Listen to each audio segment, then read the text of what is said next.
Terry. Okay, we go then to the next petition. Councillor Aplin, would you like to present your petition, please? Thank you, Chairman. So I have a petition from just over 500 residents from Worle asking for the council to take more care and responsibility of trees and bushes across Worle. The first thing I wanted to make very clear with this is that I and the vast majority who signed the petition are very supportive of the work North Somerset Council is doing on the climate emergency and the process of rewilding. Both of those are really important things, and this petition is actually on a completely separate issue relating to tree maintenance that's causing ongoing costs for residents, dangers for walkers and cyclists, and a general loss of pride in Worle, resulting in more litter and vandalism.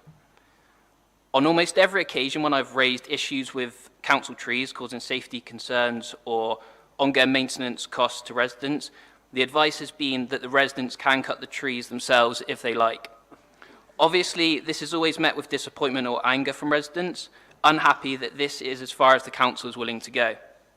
When I've gone back to officers on behalf of elderly residents or those with illnesses, such as one case with a resident who lived with Parkinson's disease, the advice was that the resident could hire a gardener to do the work.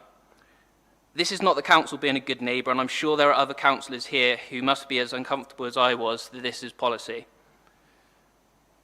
Brambles and overhanging trees on footpaths and cycle paths are another big issue. We've encouraged people to walk, run, cycle and exercise more, but there are many places across Worle where brambles or branches hang dangerously around head height.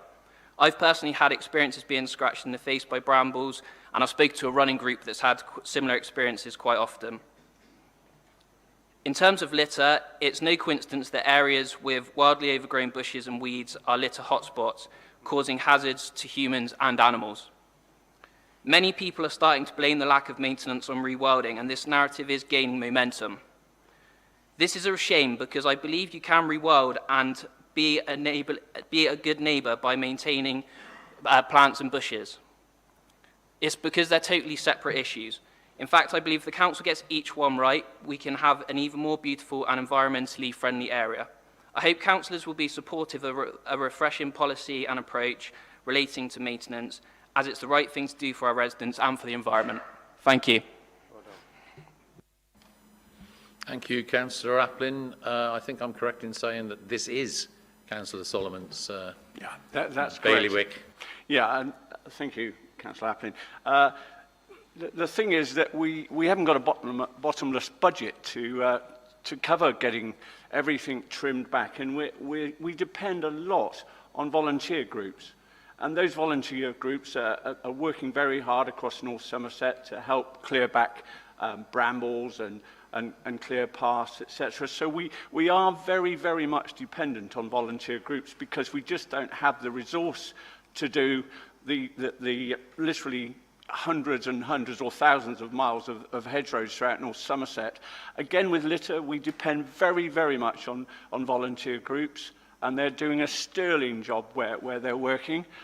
So I appreciate what you're saying, but it is a lot of it is down now to society working together with the council to try and help us manage our budgets, where we use the money that we have got in places where we really, really need it, and we try and get people on board to help clear their own neighbourhoods. So I take on board what you're saying, but it is down to people really volunteering and helping.